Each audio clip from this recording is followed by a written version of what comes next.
It was probably over 25 years ago now when I first got introduced to meditation.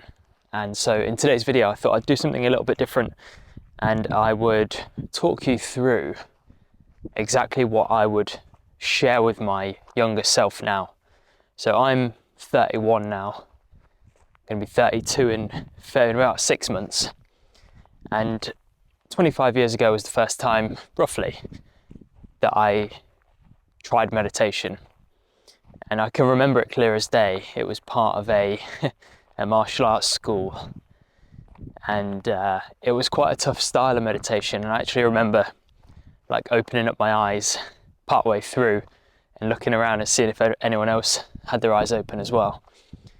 But in today's video, I'm going to share with you what I would share with my younger self if I could go back in time 25 years and give my younger self some tips about what to expect, or maybe not what not to expect, what to do or what not to do, and just general advice. And I think that if you're new to meditation, even if you're not new to meditation, to be honest, I'm sure there'll be something of value in this video that will help you in your journey.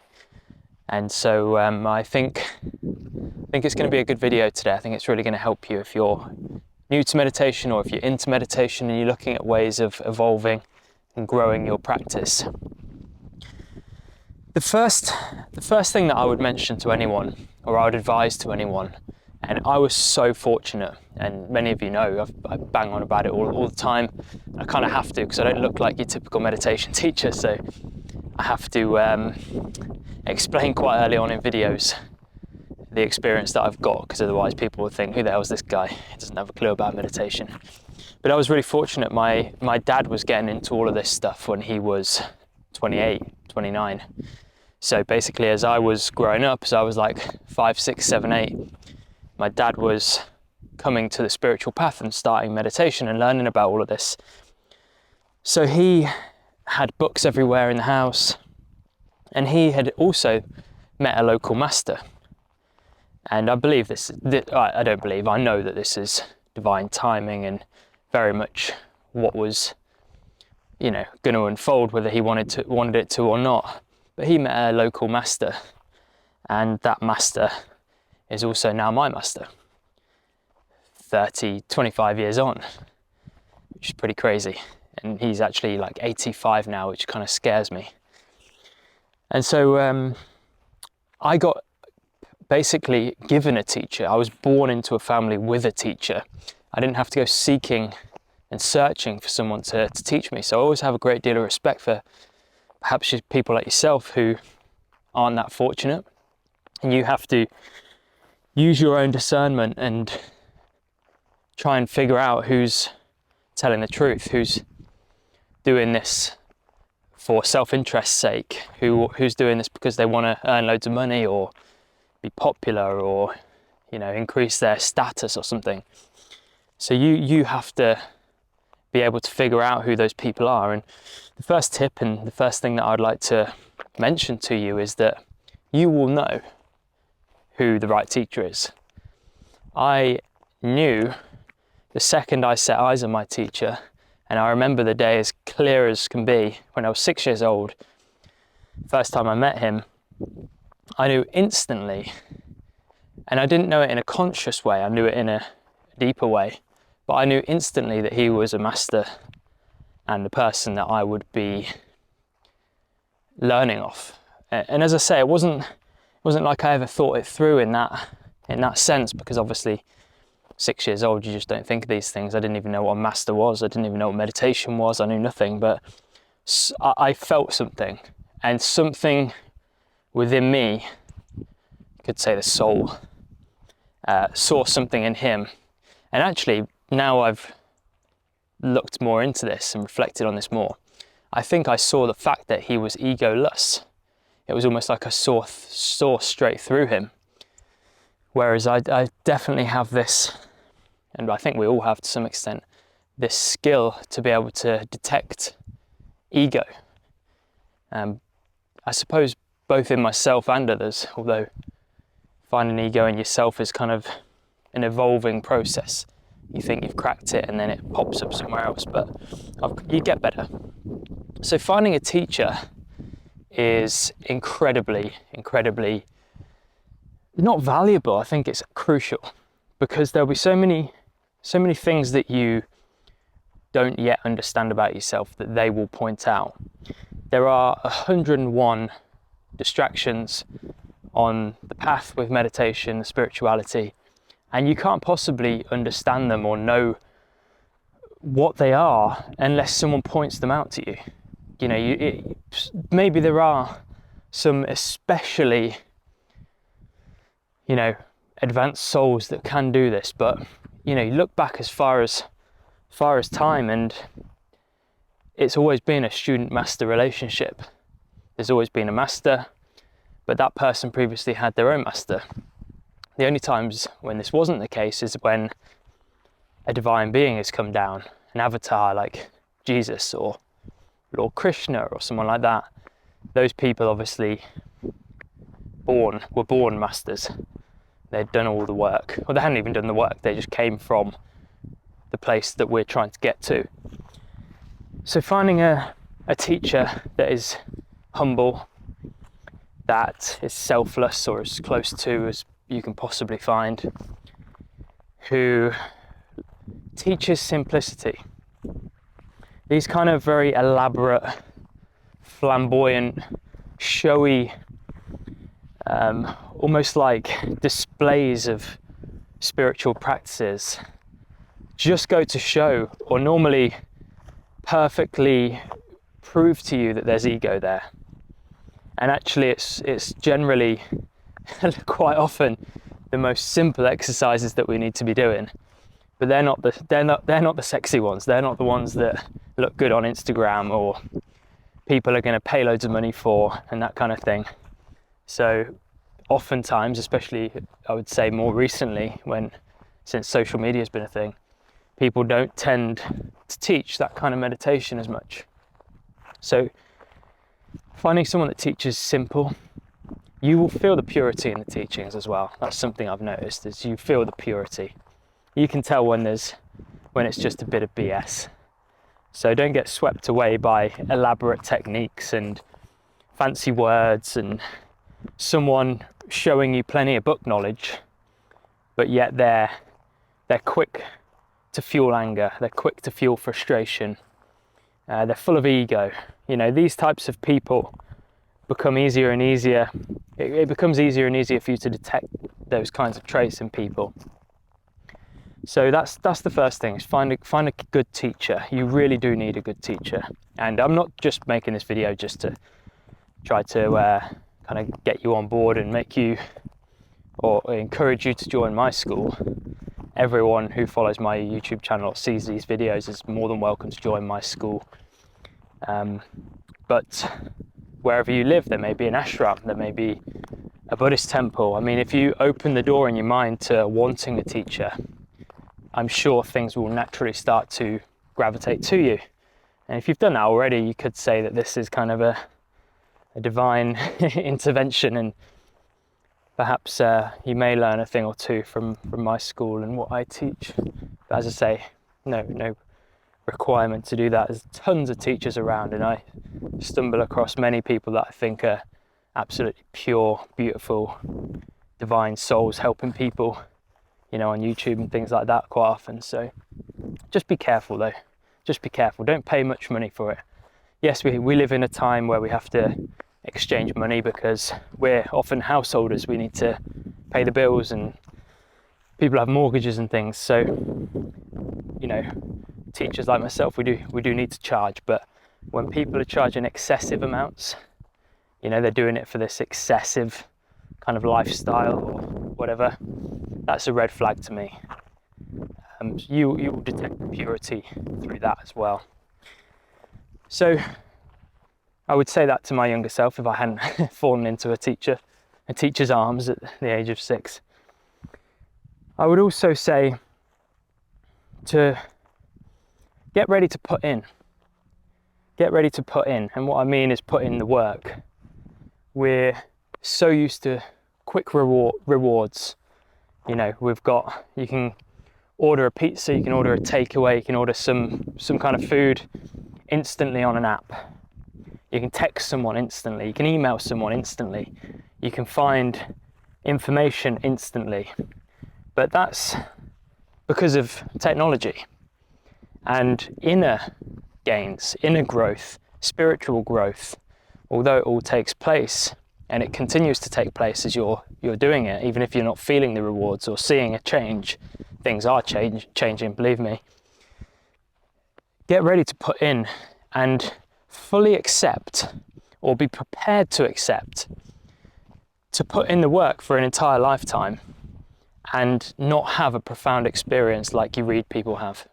And you hear about other practitioners that have had those kinds of things.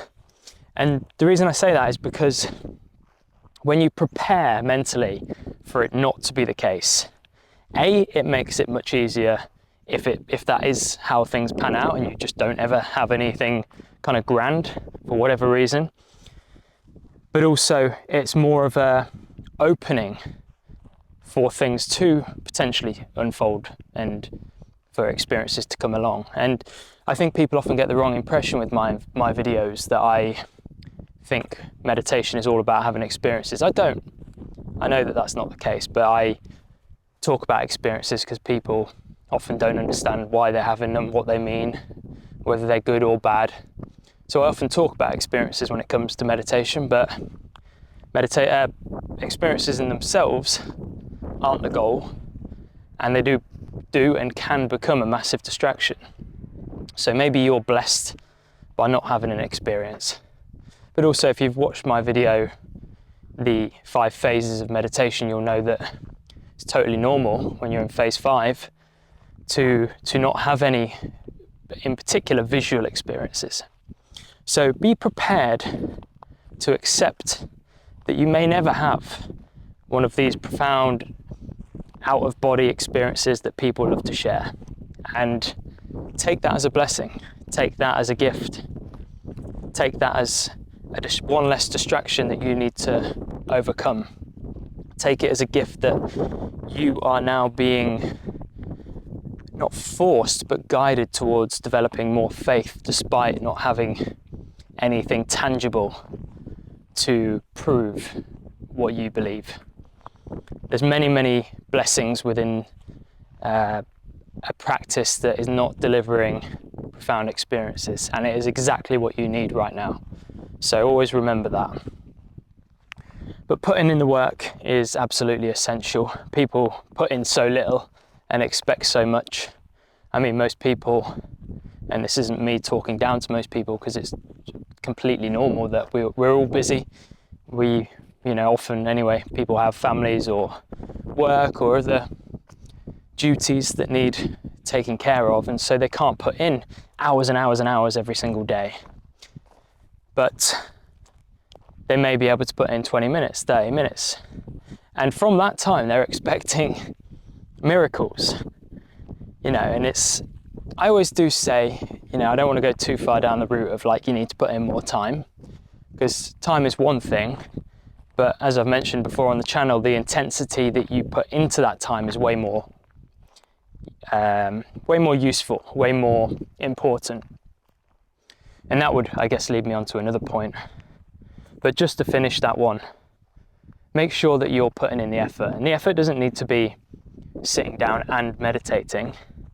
Life can become more meditative. Your whole life can become a meditation, because really, what is meditation? Meditation is connecting with your true self, connecting with God or the divine, or at least deepening that connection and actually getting to the point of experiencing more and more of it, and to a greater and greater degree than what you are now, because we're experiencing God every minute. Everything around me right now is nothing short of a manifestation of God, but it's a manifestation of God in a drastically reduced, or to a drastically reduced vibrational rate. And I want to know what God looks like and the experience of God beyond all of that. And I have more and more, not to the fullest extent, but to a pretty good extent. So that's important, that you put in the work. And self-belief, oh my God, so underrated.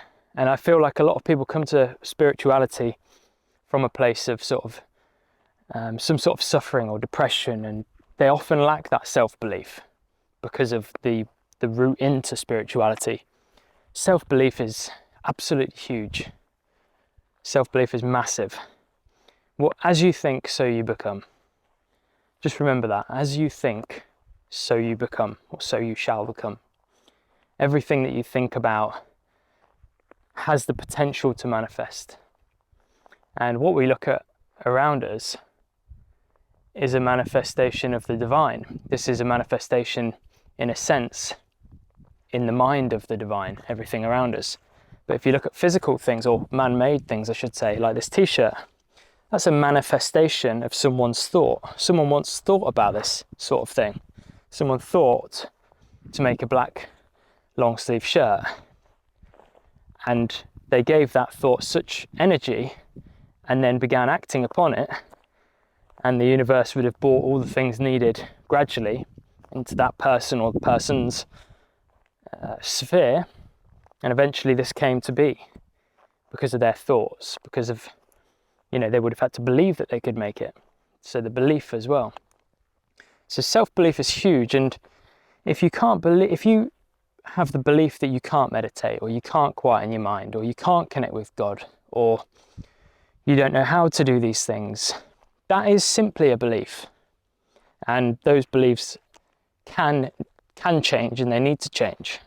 And you need to start talking to yourself as if you can do these things, and that God is close to you, that the divine is right next to you.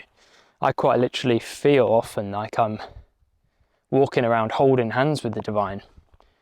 It sounds ridiculous, but I believe it, so it's true. And I feel that closeness. So belief is absolutely huge. Look at your beliefs, look at your self-talk, what you say about meditation. It might be visualization, it might be a type of meditation, it might be the length of time, it might be fitting it into your day. Oh, I can't do that because I'm too busy. That's a belief. You can do it if you want to. And you do really have to want to. That really leads me on to aspiration. Aspiration is enormous. You have to aspire to want to connect more with the divine, or want to quieten the mind, or want to get the benefits that you strive to get from meditation. That aspiration has to be there, and people often think that that's ego. People think that that's a problem, that you shouldn't want anything, you should be desireless. And the reason they think that is because that's a typical Buddhist approach. And although meditation plays a big role in Buddhism, doesn't mean that you need to adopt that approach. People often will comment on my videos and they'll say, well, when I might talk about something, and they'll say, well, if you sat down with a Zen master, they wouldn't agree with you. And it's like, well, maybe they wouldn't, but I'm not a Zen student. I don't practice Zen. Therefore, they could say what they want. Just because meditation is a big part of Zen, it doesn't mean that the exact way they teach it is absolutely correct. I do love Zen, but I don't follow every single way that they teach it. I think there's many other approaches, and many things that they could alter and improve on. But anyway, I'm going off on one there. But yeah, belief is absolutely huge, and aspiration is equally as big. And every time I've ever had a really big shift is when I've first aspired for that. And it's funny because for some people it'll work the other way, in that they won't aspire for something and they will just be in the moment. And by the way, there's a real balance with this, is not expecting something to come, but aspiring for it. So when you sit down and you aspire, okay, I want to increase my level of consciousness, I want to get closer to the divine. If in the meditation you're now gripping onto that idea and holding it tightly and putting expectation on when you're going to feel something change and that it's got to change, you've then kind of polluted your aspiration. So the aspiration does need to be pure, and it does need to be balanced out with other virtues. So it needs to be balanced out with patience. It needs to be balanced out with, not putting expectation on it. All of the virtues, all the 26 virtues that are listed in the Bhagavad Gita are great rules for life, or kind of characteristics that seekers should adopt. So aspiration, absolutely huge. What's the next one? Digging a deep well. Something I speak about quite a lot, and I think it's just the nature of our mind is we always want change. We always want the newest thing, and I think it's the way that things have been pushed upon us. Apple bring out a new phone every God knows how often, every year or something. So we're used to things changing all the time. Nowadays it's more common that people change jobs quite regularly. It's more common that people like divorce regularly and stuff like that. And I'm not regularly, I mean, I'm not saying like people are divorcing every 5 minutes, but I think change is more of a thing now. And it doesn't mean that that's a problem, but I think it can lead to problematic approaches with regards to meditation, because with meditation you really do need to find one technique that works and stick with that for, a couple of years. It doesn't mean you have to stick with it for life, but you need to give it, a year, 2 years, 3 years. Really delve deep with that one technique. And you can change in time. This is where a good teacher comes in. But ultimately you need to use a technique for quite some time. So get comfortable with one technique. Let go of the mind's grasping and wanting to change things all the time. Get comfortable with just doing one thing. Accept that you might not notice anything profound for a few years. Get comfortable with that. The likelihood is that when you adopt that approach, things will change. But you don't do it for that reason, obviously. And then the final thing that I would say to my younger self, and there's tons I'd want to say, but to keep this video a reasonable length, is never get attached to experiences. I speak to quite a few people in comments, obviously lots of students of mine and things like that, and totally understandable, but we get very excited when we have experiences, and so we should. They're there to motivate us and encourage us and help us and show us where we've got to. But that doesn't mean that they're the end part, or that we should then lose focus. So many people will have some sort of experience. It might be bliss, could be anything. Colours, seeing shapes, some sort of out of body thing. And then they keep wanting it. They keep latching onto it. Or they drop the focal point of the meditation and they just focus on that experience. And what that means then is that experience, in the same way that a thought would come in and distract you, the experience has come in and distracted you and taken you off course. Now, I've got to be careful with this, because it's absolutely okay to enjoy an experience for a period of time, a few minutes or something. Lap it up, enjoy where you've got to, enjoy the state that you've reached, the state of consciousness that you've reached. Understand that it's a good sign in most cases and enjoy it. But then have a cut-off where you say, okay, I've enjoyed this enough. I don't want this to become my limiter. I don't want to become consumed by this experience, even if it's beautiful. I'm going to let it go, and I'm going to humbly ask to go further and go beyond this experience. And so non-attachment in those moments is absolutely vital, and it's something that I think everyone should understand and learn, and I would definitely share that with my younger self. Anyway, I think I'm going to wrap it up at that. I hope the video has been useful. I'd love to hear in the comments if you have any other tips that you'd share with your younger self, or any thoughts on what I've shared so far. But I'm going to leave it at that. Thanks so much for watching as always, and I'll see you on the next one.